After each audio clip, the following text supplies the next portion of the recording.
Hola, gracias por venir. Te voy a presentar a Viviana Ramírez Castaña.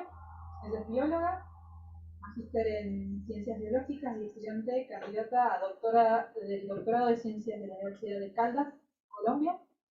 Y es beneficiaria del programa de becas de excelencia doctoral del Bicentenario del Ministerio de Ciencia, Tecnología e Innovación del Gobierno colombiano. Y forma parte del grupo de investigación en biodiversidad y recursos naturales. Bueno, ya no vamos a hablar. Buenos días a todos. Muchas gracias por la presentación. Hoy voy a contarles un poco acerca de mi proyecto de tesis doctoral, que está enmarcado en un proyecto más grande sobre restauración ecológica, así que les voy a hablar de varios temas, tratando de conectar los hilos de esta historia. Un compañero colombiano en el público y eso me anima bastante. Bueno, dos compañeros, podemos ser manizaleños.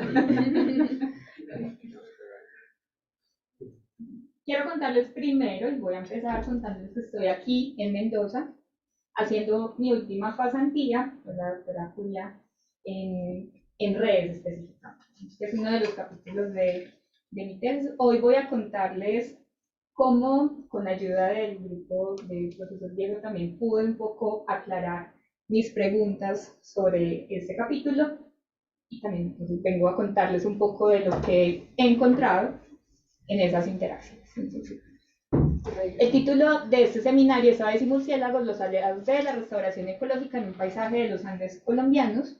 Es una historia de cómo esos animales que son vertebrados también están asistiendo a un proceso que tradicionalmente es una práctica humana. La restauración ecológica es un proceso que se entiende como un conjunto de técnicas para recuperar sitios que han sido perturbados por diferentes actividades. Se divide en dos tipos: la restauración, que es activa, en la que hay una asistencia humana y una vigilancia del proceso, y además también hay procesos de restauración pasiva, cuando los sitios se dejan por sí solos en trayecto de recuperación y se ha enfocado tradicionalmente en la vegetación. Claro es que las comunidades vegetales son las protagonistas en procesos de restauración ecológica porque son las que en sucesión natural permiten que se vayan recuperando otros elementos de los ecosistemas. Desde el enfoque fitocéntrico, las plantas han sido importantes en programas de monitoreo de la restauración porque responden a cambios ambientales y también a las transformaciones del paisaje. Me disculpan que creo que se descontinuó un poco allí la presentación. Son susceptibles a las condiciones del suelo, no solo en el establecimiento de las semillas y de las plántulas, sino también de cómo se van estructurando esas comunidades de especies vegetales. Además, responden de alguna manera también a eventos no solo estrictamente antrópicos, sino también otras causas como las especies invasoras, como plagas, tienen que ver en cómo varían la estructura y la composición de las especies de plantas en los ecosistemas. Así que no es para nada fortuito que sean las protagonistas de los procesos de restauración ecológica. Además, si tenemos en cuenta que muchas especies son importantes en procesos ecológicos como la polinización y la dispersión. Sin embargo, esos procesos ecosistémicos no dependen únicamente de las plantas, hay otros protagonistas importantes que son los animales. ¿Cuál ha sido la dificultad que está tratando de vencerse un poco desde las últimas décadas? Es que los animales no han sido tenidos en cuenta al mismo nivel que las plantas en programas de monitoreo de la restauración ecológica, entendiendo que ellos también son esenciales para la recuperación de los sitios. Con este trabajo nosotros queremos evaluar el rol de dos grupos principalmente, y hay muchos que ya se tienen en cuenta en programas de monitoreo. Incluso en Colombia existe un manual para el monitoreo desde la fauna de la restauración ecológica, y hay técnicas que se han estandarizado para grupos de invertebrados, para vertebrados como los anfibios, las aves, los murciélagos, también incluso a nivel de microorganismos hay técnicas estandarizadas para evaluar el éxito de la restauración. Los animales han recibido menos atención y eso no quiere decir que no sean tan importantes en este proceso de recuperar sitios perturbados. Así que cualquier evaluación, cualquier estudio que se haga desde el enfoque zoocéntrico es novedoso desde el punto de vista del monitoreo de la restauración.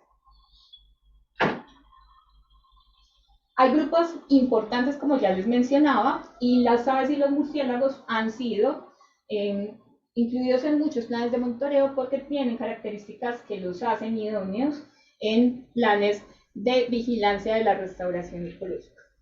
Las aves particularmente, ellas pueden evaluarse en áreas muy extensas de tierra y con técnicas de muestreo logísticamente poco costosas si se comparan con otros grupos. Hay una cantidad de información asociada a sus rasgos funcionales, a sus historias de vida. Los murciélagos, ellos de manera muy especial, son animales que son muy sensibles a las transformaciones del paisaje y son altamente vulnerables a cualquier tipo de actividad antrópica. Sin embargo, también son organismos que logran desplazarse en áreas bastante extensas y pueden estudiarse no solo a escala ecosistémica, sino también a escala de paisaje. ¿Qué hay en común entre ambos grupos? Hay especies de aves y también especies de murciélagos que son relevantes por sus funciones como polinizadores y como dispersores de semillas. Así que van teniendo esos aspectos que son importantes y esenciales para ser incorporados en planes de monitoreo de la restauración.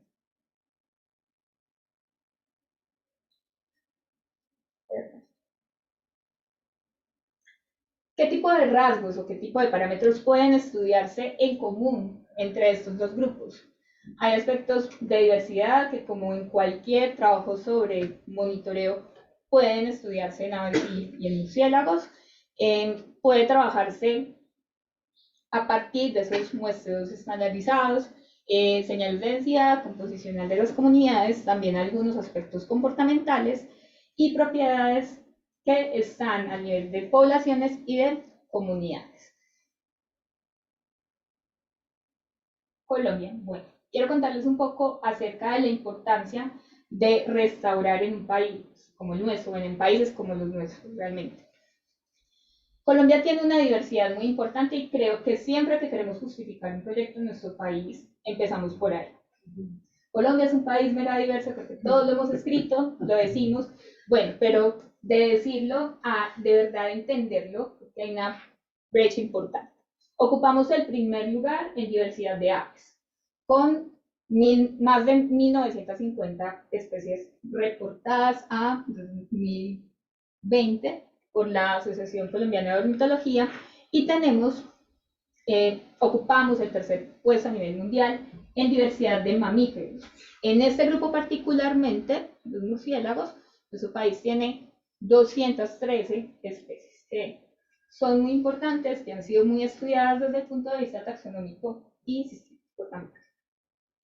Estas cifras de diversidad que son muy bonitas, ¿cierto? Que siempre nos enorgullecen, hace que Colombia sea un país relevante para implementar técnicas de recuperación y que puedan tenerse en cuenta en estrategias y planes de conservación de nuestra biodiversidad. Colombia, al igual que Argentina, hace parte de dos iniciativas, la iniciativa 20x20 y el desafío de Bonn, en que a nivel mundial se pretenden recuperar 350 millones de hectáreas. El compromiso era 2020. Ningún país alcanzó las metas a 2020, por lo tanto, el compromiso se extendió a 2030. En 2030, Colombia y Argentina deben restaurar 1 millón, por lo menos, 1 millón de hectáreas. En Colombia, este plan de restauración se concentra muy especialmente en la Amazonía.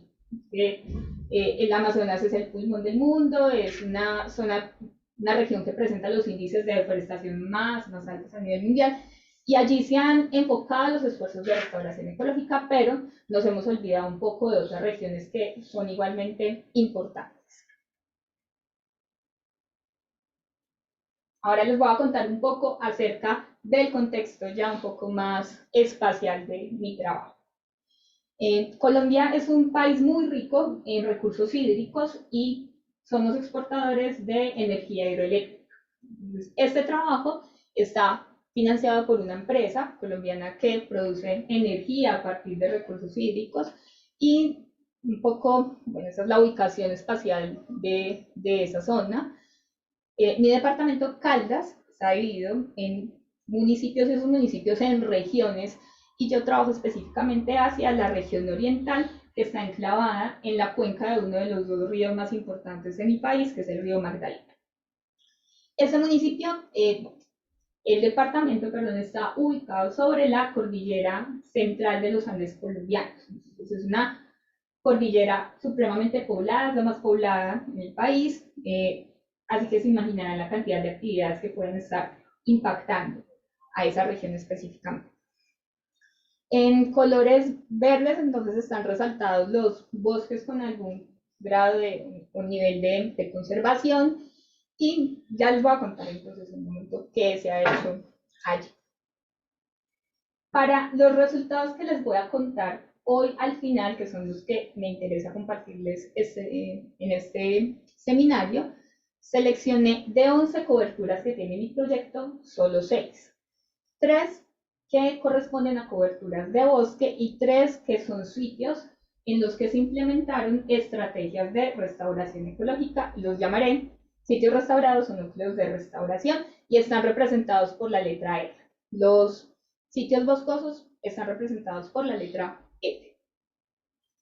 Entonces tenemos aquí un bosque, este es el bosque con mayor grado de conservación, y si vamos a uno de los núcleos, pues está bastante recuperado para el momento de la fotografía, que fue en 2019, habían pasado solo 4 años de la restauración. Entonces, es un proceso que está avanzando de una manera importante y bueno, y queremos saber si en la composición, en la riqueza de animales también está ocurriendo lo mismo, como pareciera que está ocurriendo con las plantas. ¿Cuál es la situación? Para que se haga restauración, tiene que haber algún impacto atrás. En uno de los ríos más importantes de la región se construyó un túnel de 4 kilómetros de longitud, un trasvase, que se comunica o que es tributario de esta represa que se llama Embalse Amaní, que es una de las más importantes también en esa región de Colombia. Y como parte de los requerimientos de las autoridades ambientales a la empresa, se solicitó comenzar un plan de restauración para recuperar ese sitio que ha sido impactado por esa obra, que es el trasvase. Entonces, más o menos el trasvase empezó a operar en 2013, el plan de restauración empezó también a implementarse en 2015, entonces todo ha sido rápido y ha estado muy conectado.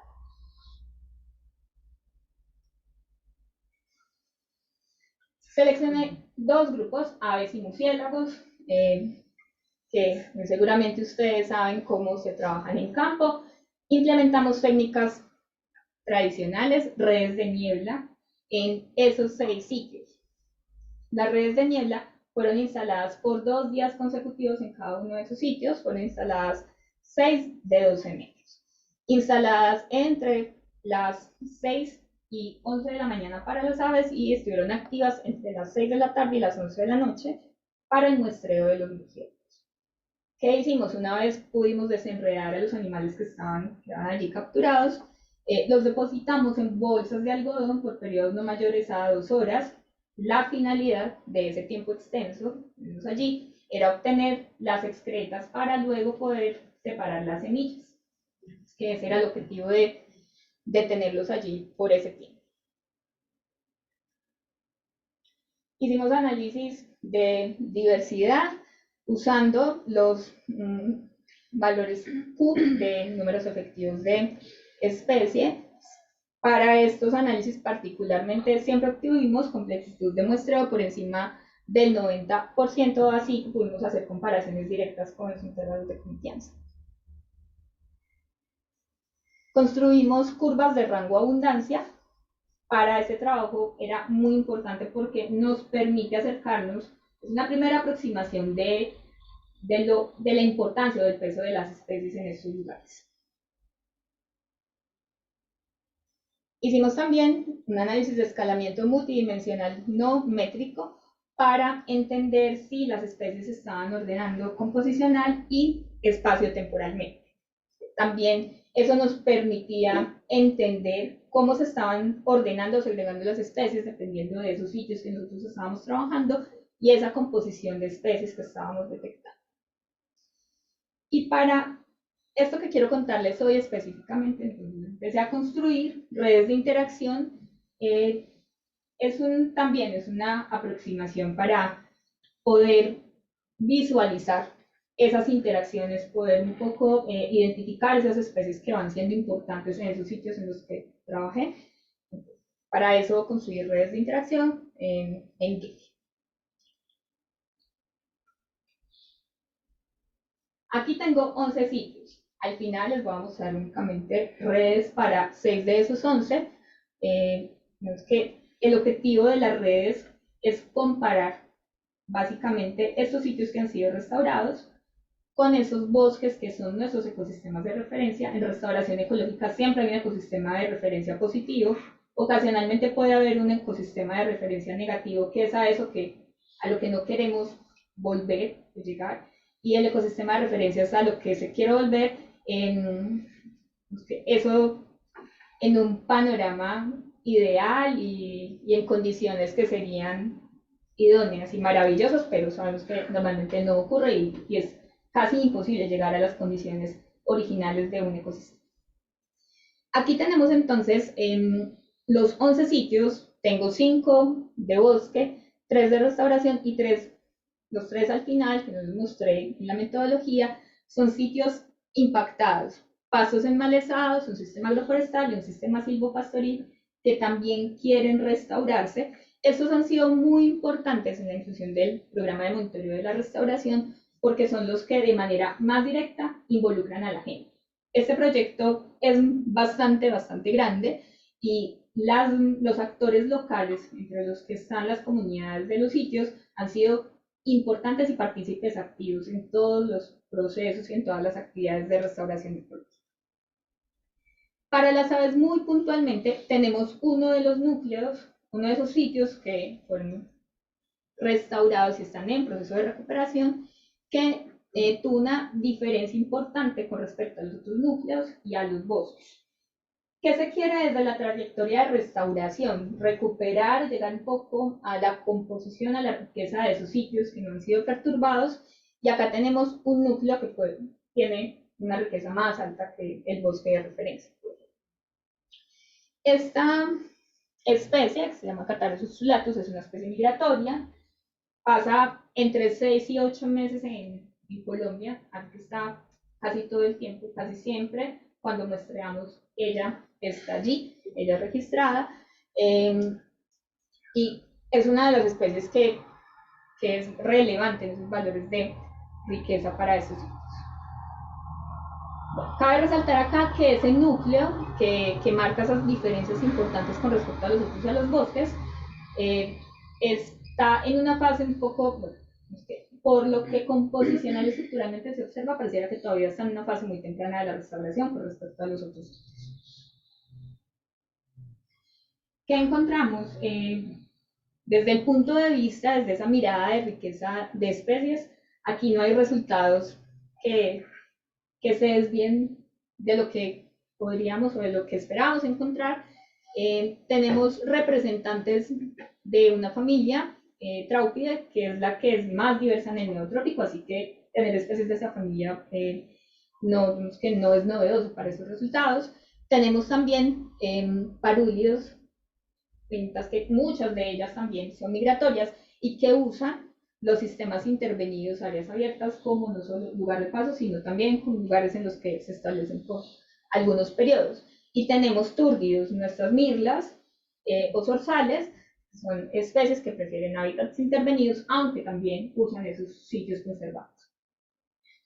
Las aves tienen patrones de locomoción que explican que se estén moviendo por estos sitios, pero que además estén usando de manera muy especial alguna de las coberturas evaluadas.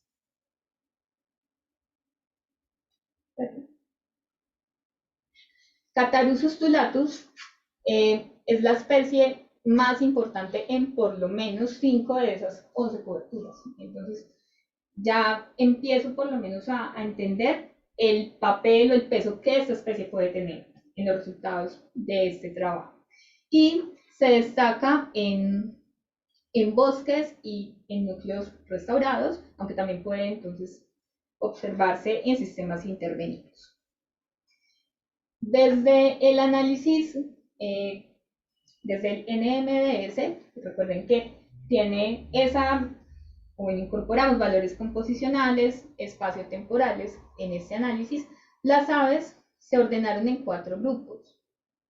Uno de los 5 bosques que seleccionamos para este trabajo se muestra aislado de los demás, en monitoreos, en composición, y en ese espacio específico tenemos otro grupo donde están todos los otros bosques y además todos los sitios restaurados. Eso es importantísimo. Esos resultados, a la luz de estrategias de las estrategias de conservación y de planes de monitoreo o de otro tipo que la empresa esté pensando a futuro, pues, son resultados importantes. Por acá tenemos los pasos que forman un grupo aislado del sistema agroforestal y del sistema silvopastoril, pero pues entre ellos siguen estando bastante juntos. Los murciélagos.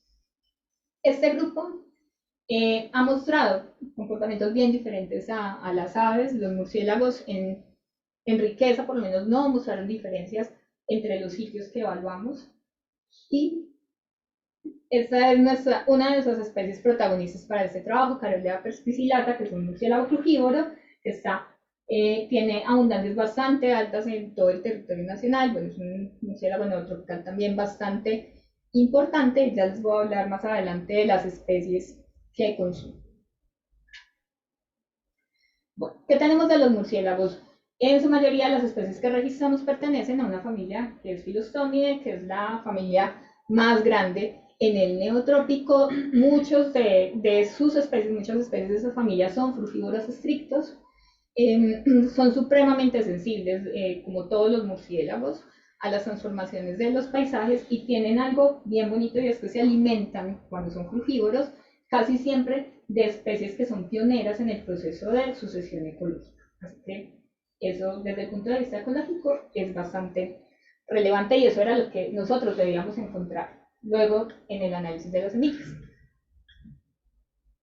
Así que esos animales pueden considerarse arquitectos en la estructuración de esas comunidades vegetales y del proceso de sucesión natural.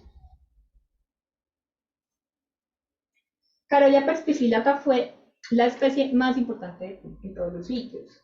Es una especie abundante, es una especie frugívora, es una especie de tamaño moderado, así que esperaríamos que esté consumiendo diferentes tipos de frutos que ayuden, en que ella participe en la dispersión de sus semillas. Los murciélagos, por el contrario, en este análisis de ordenación, no se ordenaron de alguna forma como pasaba con las aves. Ellas están igualmente representadas en composición, espacio y tiempo. En este análisis hay pocas especies fuera de los polígonos, bueno, son especies de los que tenemos pocos registros, entonces la abundancia también tiene un peso sobre el análisis. ¿Qué creemos acá? Bueno, los murciélagos tienen patrones de locomoción bien distintos a las aves. Ellas se mueven, los murciélagos se pueden desplazar por distancias mucho más prolongadas que las aves son mucho más especialistas en el uso de los recursos físicos, que incluyen microhábitat, hábitat, así que no es esperable, por lo menos, que ocurriera de otra manera.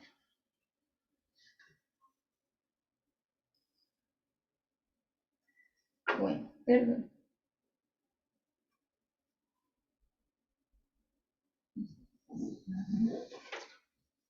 Gracias. No.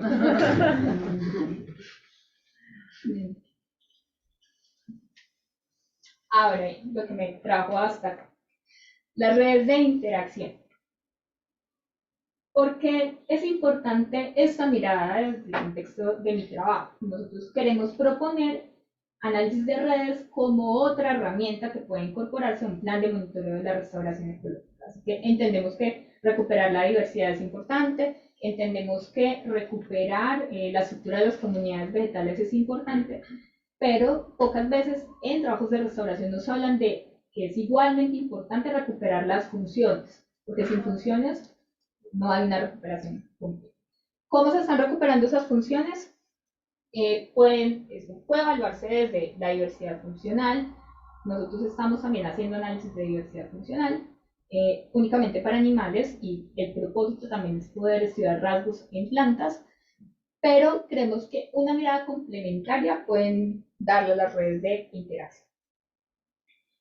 Como apenas estamos avanzando en esto, entonces quiero mostrarles solo alguna parte del análisis que vamos a hacer de manera más amplia al final. Y para eso les traje 3 redes. El F1, que es el bosque de referencia, es estado ideal al que queremos llegar.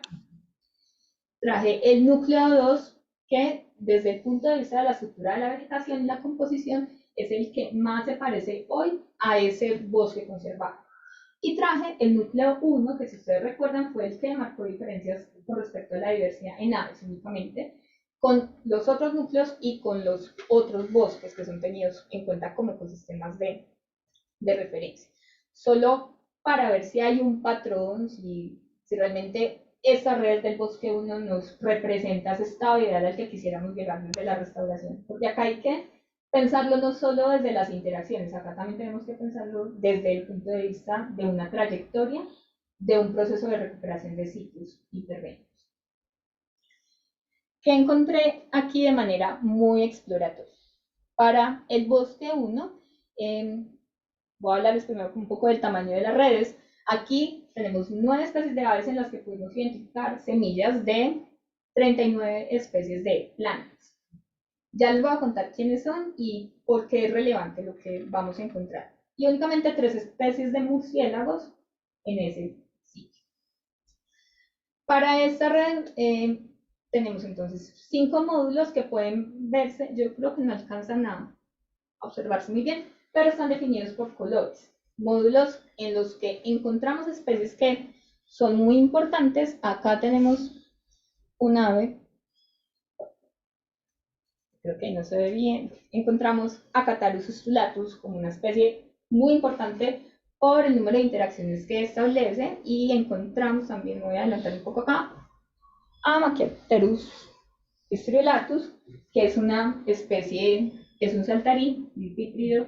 Me contaban que acá tienen algunas especies de esa familia. Eso para el caso de los animales. Si vemos aquí la red que está representada en color verde, allí están los 3 murciélagos que se registraron para este sitio. Entonces hay módulos claros y diferenciados para los murciélagos y para las aves. Y hay pocas especies de plantas compartidas. Entonces, eso claro que es muy importante porque podríamos entender que se están comportando como grupos complementarios en la dispersión de semillas. Ellas se están alimentando, estas 2 aves que tienen interacciones con muchas otras especies, y la planta o las especies de plantas más importantes en esa red son del género Miconio. Estas plantas son pioneras, son necesarias para el establecimiento de otras especies, y fueron intencionalmente, muchas de ellas, sembradas. Fueron concebidas dentro del diseño inicial de restauración ecológica. Y hay otros individuos que están empezando a aparecer, y podemos pensar y queremos pensar que es por acción de esos dispersores. Para el caso del núcleo 2, que es el que más se acerca por ahora al bosque de referencia, tenemos esta segunda red donde hay 13 especies de aves, 7 de murciélagos y 32 de plantas. Se formaron 8 módulos, y aquí repetimos una de las especies por número de interacción. En números aquí en color rojo están el número de grado para esas especies. Entonces repite Catarus ustulatus como una especie con un grado importante.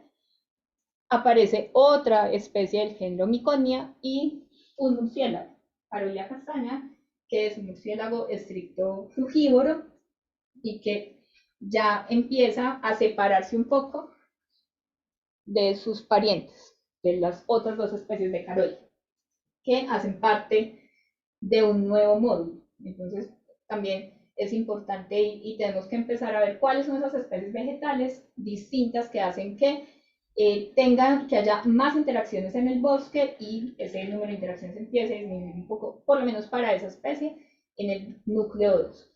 Y en el primero de los núcleos, que es el que tiene esa trayectoria distinta en la restauración, encontramos 18 especies de aves, más aves que en los otros dos sitios, 5 especies de murciélagos y 27 especies de plantas.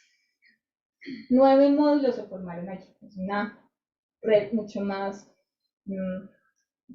modular. Aquí encontramos que Carolia castaña, que es el murciélago, es una especie con un grado importante en esta red y que otra vez está por fuera del módulo que forman las otras dos especies de su género.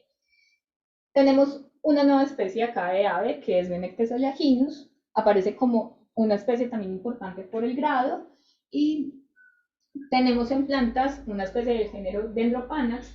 Ellas también fueron intencionalmente sembradas en estos sitios que están siendo restaurados porque también se consideran especies, este género tiene especies que son pioneras también en el proceso de recuperación de un bosque. Entonces, estos son resultados preliminares y solamente traía acá, no sé si en las fotos alcancé a verse bien, quería traerlos acá para observar que sí hay diferencias composicionales y estructurales en la vegetación de los sitios. También esperamos entonces que haya algunas diferencias en cuanto a la función y al papel que cumplen esas especies en cada una de las redes. Dos de las especies de aves más importantes fueron estas dos, Catharus ustulatus y Mionectes oleaginus.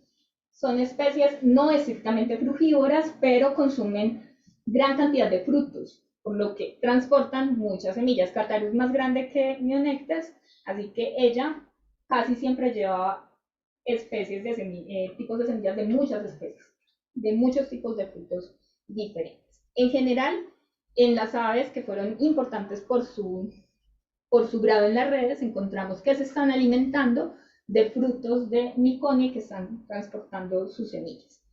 Eso es importante, muy importante. Así se estén moviendo por unidades espaciales específicas de ese paisaje que estamos estudiando, estamos entendiendo que sí están transportando semillas de unos sitios a otros y semillas de especies que son muy importantes en el contexto de la restauración ecológica. Para el caso de los murciélagos, en varios trabajos se ha reportado que se alimentan de especies que son consideradas pioneras. Entonces, tenemos para el caso específico de estos animales que se alimentaron de especies del género Cecropia, de Piper. Las Piper no fueron necesariamente plantadas allí, no hacían parte del diseño de la restauración, pero han aparecido nuevos individuos de algunas especies de Piper que están siendo dispersadas por los murciélagos. Y tenemos también otra especie concebida con la misma función, del género Vismia, también una especie pionera, también una especie que garantiza el establecimiento de otras especies de plantas. Todas encontradas en semillas en las especies de la familia Philostomia. Entonces, supremamente importante que tanto las aves, en menor medida, como los murciélagos, estén incluyendo en sus dietas semillas de especies que son necesarias para recuperar estos sitios. Bueno, como son indicadores y sensibles a las transformaciones de los ecosistemas, encontrarlos en todos los sitios, que es también alentador, entendiendo que se está manteniendo o recuperando incluso la diversidad de estos animales. Las aves. Bueno, yo solo quería resumirles un poco con las fotografías. Son fotografías del proyecto, son especies frugívoras de los resultados, son resultados reales de este trabajo. Saltarines, así diagonal, el manaquí, el saltarín rayado, y manacus que además es una especie endémica de esta región.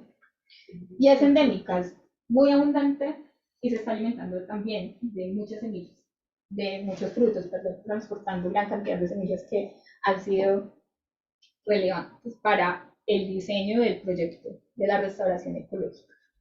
En general, las aves tienen variedad de dietas, aquí no las encontramos tan restringidas como los murciélagos, pero aquellas que se están alimentando de frutos llevan semillas que son relevantes.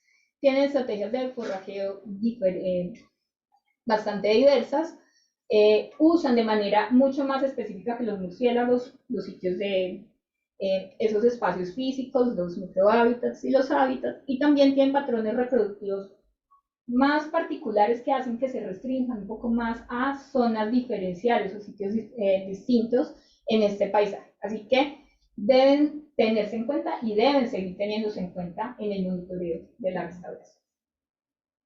Todo esto al final es una invitación que nosotros queremos hacer a no olvidarnos de la fauna cuando monitoreamos. Incluso en este proyecto en el que está marcado mi tesis, también trabajamos o se hace seguimiento del uso sostenible del suelo, entendiendo que es un paisaje. Esto es una matriz de uso, tuvieron hay diferentes usos del suelo.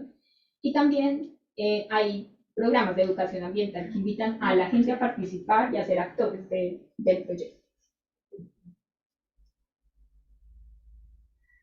Los murciélagos ya un poco les conté. Además, ambos grupos son dispersores y polinizadores muy importantes, no solo en este paisaje en el que estamos trabajando, sino que hay una amplísima variedad de literatura que indica que así es.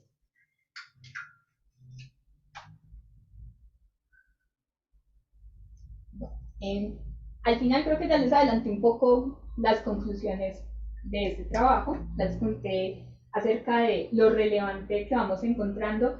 Esta es solo una fotografía y es un hilo de esta historia que es grande, que nosotros estamos tratando de articular.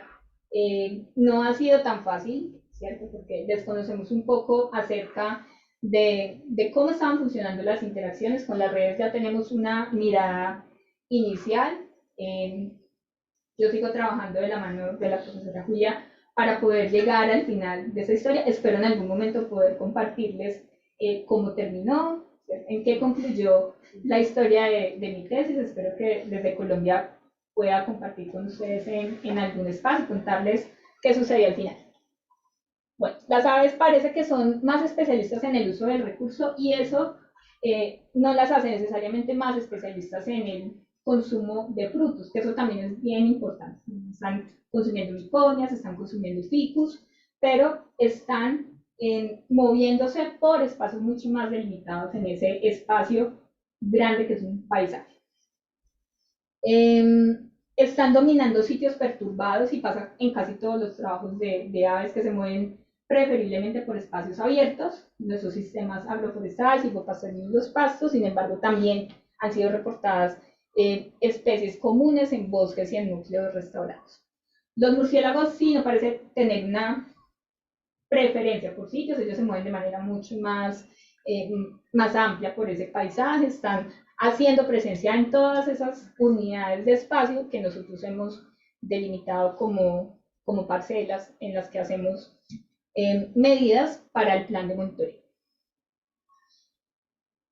Y la restauración ecológica, para entender si el proceso ha tenido éxito, definitivamente la mirada que tenemos que darles a los grupos que están siendo tenidos en cuenta no debe ser solo desde la diversidad taxonómica, también hay aspectos funcionales que seguramente no van a ser necesariamente más importantes, pero son igualmente informativos y complementarios a esos primeros resultados que tenemos desde la diversidad taxonómica de los grupos.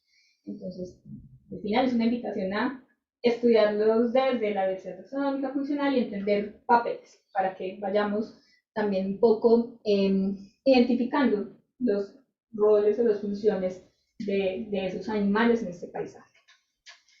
Esto era un poco lo que quería contarles. Este es bueno, el embalse que ha sido la razón de todo esto que estamos haciendo.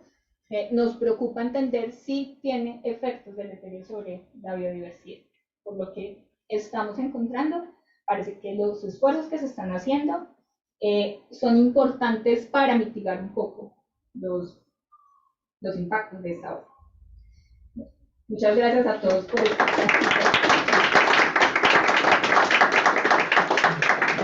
Gracias, Liliana. ¿Quieren que empecemos el espacio de preguntas? Antes de acá, la gente que está en Zoom, si quiere hacer preguntas, puede escribirla en el chat. Sí, bueno, muy lindo tu trabajo, felicitaciones. 2 o 3 preguntas. Fundamentalmente están haciendo restauración activa o pasiva. Los bosques o los sitios, como se llaman sitios de restauración, son sitios que previamente han sido bosques, que han sido degradados por distintas actividades. Todo eso. Y por último, tanto aves como murciélagos pueden ser considerados como indicadores de éxito o de marcha de la restauración, pero también podrían ser considerados como colaboradores de la restauración. Entonces, quería saber si están haciendo algo respecto a eso, si están haciendo algún tipo de evaluación cuantitativa que demuestre la eficiencia de estos animales como colaboradores de la restauración, sobre todo si están haciendo restauración pasiva. Muchas gracias. Voy a empezar. La historia del proceso es bien larga, no me da el tiempo para contarles hoy, pero se han implementado técnicas de ambos tipos, pasivas y técnicas activas. La técnica activa que se ha usado, que más implementada en la zona, es la de nucleación. Por eso se llaman núcleos y, bueno, tienen formas y tienen áreas bien definidas. Son 22, nosotros escogimos solo esos 3. ¿De qué se trataban? Eran sitios no necesariamente perturbados, muchos de ellos eran sitios abandonados, no tenían propietarios, eran potreros, la empresa entonces empezó a tenerlos en cuenta en el proyecto de restauración. Otros eran sitios abandonados que eran predios privados, se compraron también para poderlos restaurar y otros fueron dejados allí para que se crearan algunas barreras para evitar perturbaciones y de esa manera se han dejado recuperar solos en el tiempo, que ha resultado también muy bien. Entonces, ya en este momento no hay asistencia de las técnicas de restauración porque ya no se requiere, ahora lo que se hace es monitorear la vegetación, la fauna. También estamos monitoreando animales invertebrados, que como les conté, escarabajos, coprófagos y mariposas, que tienen respuestas mucho más cortas en el tiempo. Pueden ser complementarias a estos grupos de doctorados. Y con respecto a las aves y a los murciélagos, este trabajo que yo estoy haciendo es lo primero que se está ejecutando en el proyecto. Digamos que esas son las miradas cualitativas que primero queremos tener.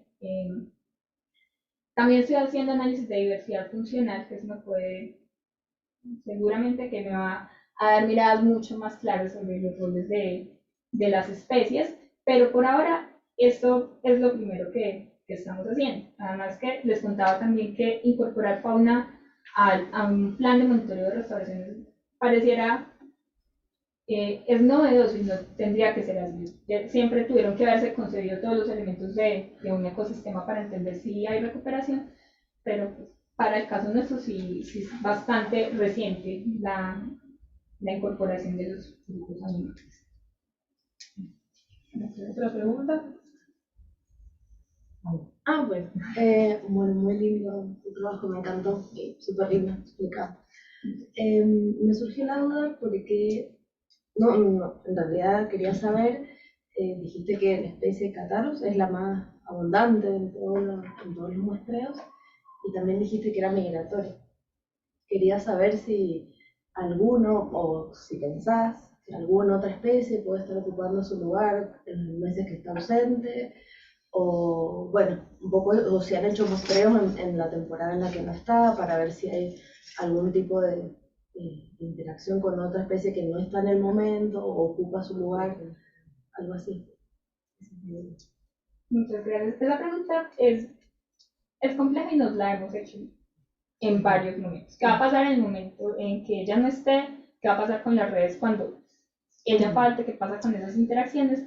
Les conté que ella está entre 6 y 8 meses en Colombia, que es casi, es un buen periodo en el año. Sin embargo, nosotros no hemos detectado esos momentos en que la especie no está. Entonces, la literatura reporta que está en esos periodos de migración, pero nuestros resultados sugieren que está siempre, que siempre está, y las encontramos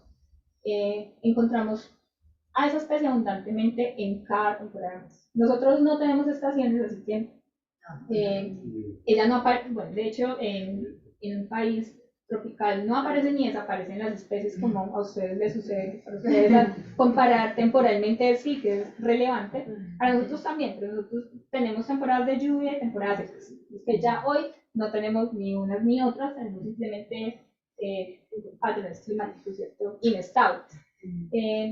Catarusus undulatus se ha mantenido en el tiempo y cada vez más, y es probable que obedezca a eso. No hay variaciones en clima y sea muy favorable y muchos individuos van quedando. Presumo que sea eso y no lo estoy asegurando, pero nuestros resultados sí nos indican que ella está todo el año. Así que si hay especies que sean tan centrales como ella, algunas muy pocas, pero pareciera que ese zorzal no va a desaparecer, no va a estar ahí. Pues ojalá, esperemos que así sea. Por ahora, hasta ahora diciendo. Gracias, Vivi, por la charla. Dos cosas se me ocurrían. Una, en las conclusiones decías, ¿podés volver a la experiencia anterior? Decías que los murciélagos tienden a usar indistintamente distintos elementos del paisaje, mientras que las aves suelen estar más restringidas a un tipo de la matriz, por ejemplo. Se me ocurre que eso puede tener consecuencias importantes para el proceso de restauración pasiva o activa, porque el hecho de que los murciélagos estén en todos lados puede facilitar las funciones de dispersión y de regeneración, mientras que las aves, al estar más restringidas a un tipo de unidad de paisaje, pueden no estar, por ejemplo, en los sitios que se están recién empezando a restaurar y que necesitas para dispersarlas. Y me preguntaba si eso ya lo han pensado, porque uno puede pensar, bueno, entonces espero que los procesos de restauración y de regeneración de toda la dinámica sean más rápidos en las especies dispersadas por murciélagos que en las dispersadas por aves. Me preguntaba si lo han empezado a mirar. ¿Se entiende la pregunta? Sí, es muy claro. Muchas gracias. Lo hemos pensado porque en algún momento esperábamos que el solapamiento en el uso de las especies vegetales entre ambos grupos fuera moderado a alto, bueno, que fueran complementarios en cómo están consumiendo esos frutos. Sin embargo, pues ya encontramos que están separados y parece que los murciélagos van a favorecer más el establecimiento de especies que son necesarias para la recuperación, más que las aves. Entonces, sí lo hemos pensado, que todavía no estamos trabajando sobre eso porque además nuestro equipo de trabajo, nosotros no diseñamos el plan de restauración, seguro, nosotros llegamos a un diseño que ya estaba, a unas técnicas que ya estaban implementadas, así que seguramente con estos primeros resultados podríamos hacer algunas variaciones en esos diseños, que todavía por fortuna estamos en esa fase temprana de la restauración, pero claro que podría ser un problema desde cómo se concibió el proceso, pero seguro que la escuela de restauración que encargada de diseñar no pensó en eso, en cómo hacemos que estén igualmente representadas las especies dispersadas por aves y murciélagos, pero creo que esos resultados pueden ser insumos para rediseñar ese plan de restauración, porque sí, esos resultados están diciendo mucho acerca del papel que juegan aves y murciélagos de manera, hacen aportes y contribuciones bien distintas. Bien. Hay una pregunta en el chat de Marcelo. Dice, súper interesante, felicitaciones por el trabajo. ¿Cuál es el marco legal con el que cuenta Colombia respecto a la protección de estos dos grupos de animales? Sus resultados serían importantes como herramienta para el desarrollo de nuevas leyes de conservación. En fin. El marco legal.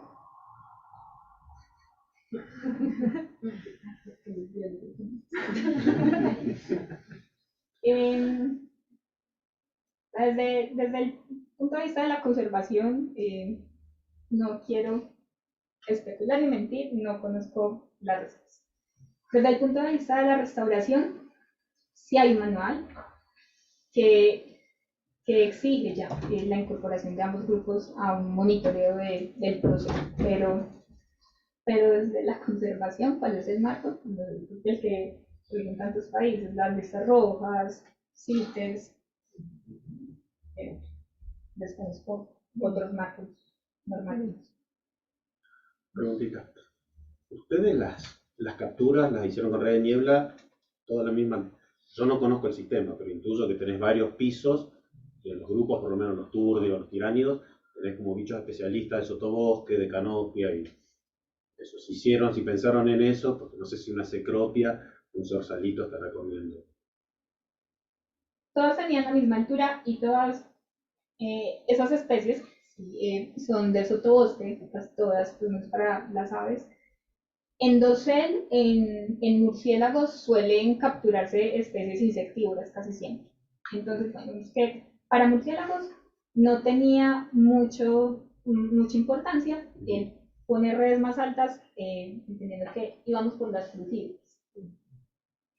Y para las aves sí hubiese sido muy importante porque sí hay crujívoros a nivel de dosel, pero nuestras redes estaban más a nivel de esos primeros estratos verticales de la vegetación, que seguramente hay algunas que estamos subestimando en ese momento. En general, vemos que conocemos muy bien la fauna de esas regiones.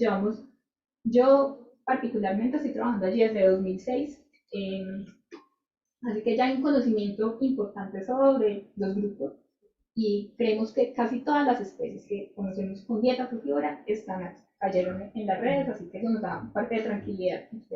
El sesgo siempre está, pero esperamos que esté lo más reducido. Bueno, felicitarte la RAI, se nota que es muchísimo trabajo y para nosotros que trabajamos en zonas semiáridas, trabajar en los trópicos siempre es casi misión imposible. Así que nada, reconozco todo el trabajo que estás haciendo. Tengo una consulta nuevamente en relación a los murciélagos. Vos dijiste que dentro de todo el diseño había sitios silvopastoriles. Yo desconozco el tipo de ambiente. Hay algunas plantas en estos sitios más disturbados que los murciélagos. Estoy pensando en el efecto inverso de los murciélagos, ¿no? Que estén transportando semillas desde los sitios más disturbados a los que quieren restaurar, simplemente como curiosidad.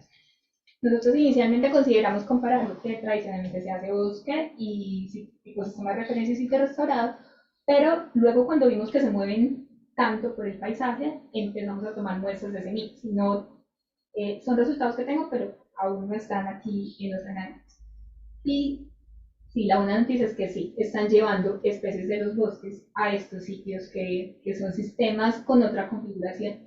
Entonces, en los sistemas agroforestales y silvopastoriles también estamos encontrando especies de semillas de cecropia que son dispersadas por murciélagos o de píter y se van estableciendo algunos individuos allí. Así que creo que sí se van a restaurar, van a tener una trayectoria diferente porque han sido sitios productivos por mucho tiempo y tienen una historia distinta, pero sí están llevando semillas de esas especies que ellos dispersan y que son importantes en los bosques, en los sitios restaurados.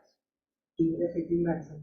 Y en efecto inverso, no, al contrario, no. Que, así como lo contaba, pero al contrario, no.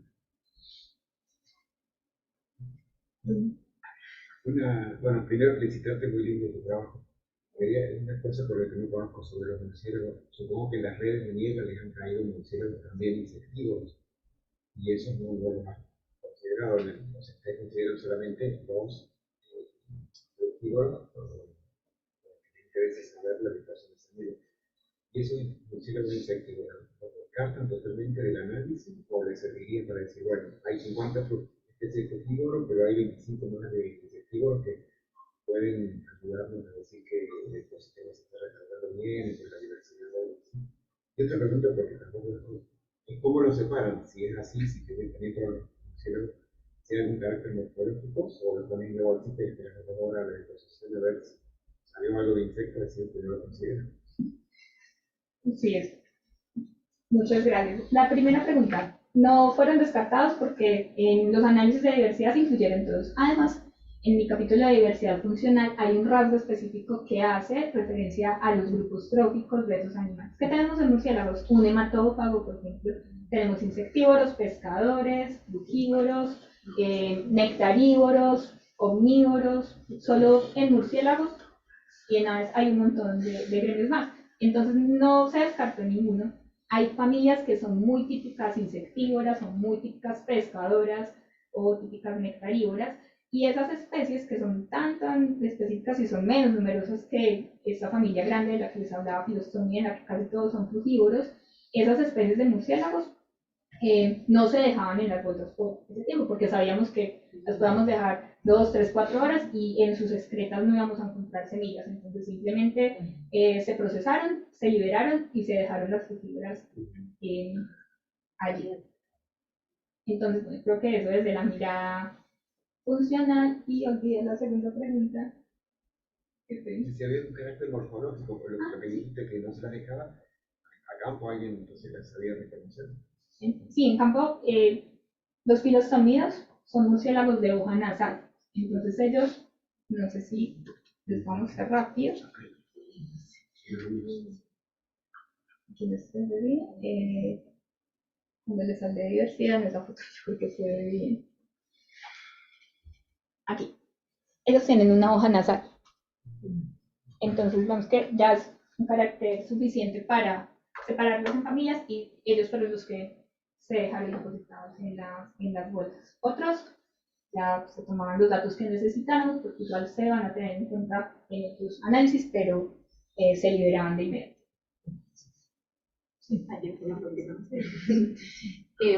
Re lindo el trabajo, gracias por compartir. Me quedé pensando en algo que dijiste al principio cuando mostraste cómo se separaban en composición vegetal, creo que habías mostrado también, además de la fauna. Uno de los bosques que tenías como referencia, que habías dicho que había 5, pero había uno en particular que se separaba mucho de los demás. Mostraste 3, ¿no? Había uno que estaba separado de los otros 2. Quería saber si tenían idea por qué eso estaba pasando, si tenía alguna característica especial ese bosque, u otra trayectoria, ¿no? De otra historia respecto a los otros 2. Bueno, sí hay una razón.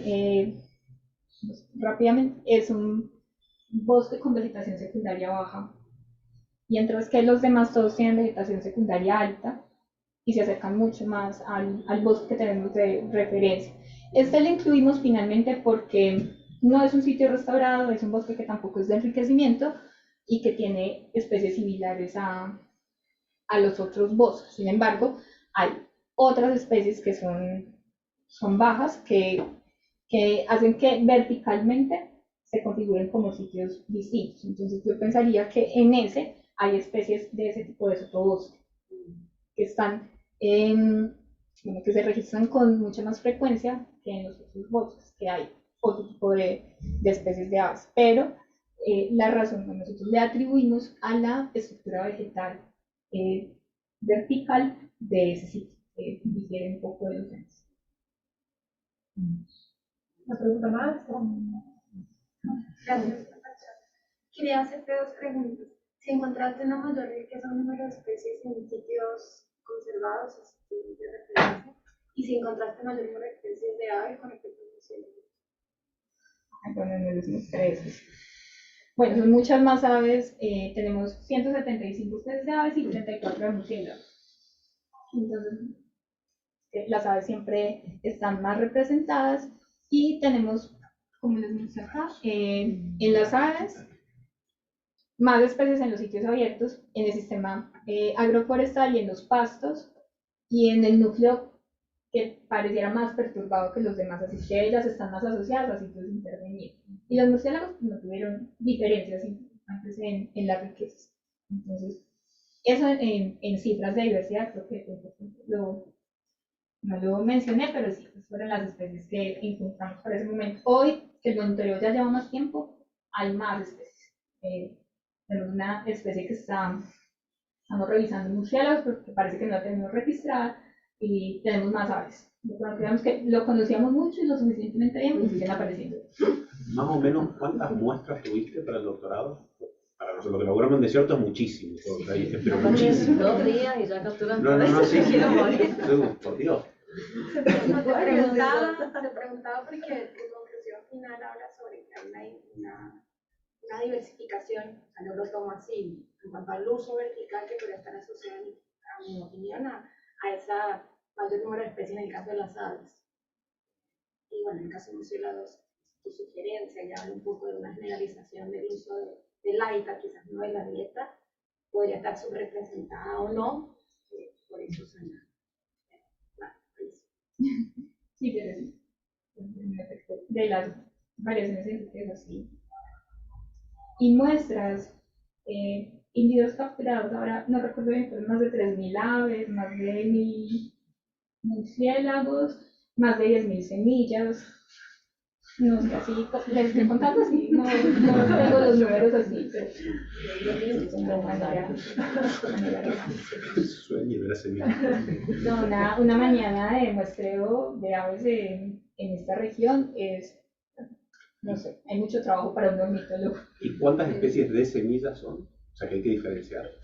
Bueno, que podemos diferenciar, Más o menos. tenemos más o menos para aves casi 80, y murciélagos menos, pero no recuerdo. Bueno, pues así también muchos. Asumen que los sitios perturbados son sitios que originalmente tenían las mismas características estructurales que el ecosistema. Fueron realmente, bueno, los núcleos, creeríamos que sí por la cercanía del bosque, creemos que tenían esa misma estructura, que por ganadería, por agricultura fueron impactados, y creemos que tienen la oportunidad de volver a esa estructura original, bueno, que se acerquen a la estructura del bosque de referencia, pero sí, esos núcleos en algún momento, por lo que conocemos de historia de uso de suelo en esa zona, eran bosques que fueron perturbados de manera tal que no se recuperaron por sí solos. Gracias, Liliana. A ustedes, muchas gracias.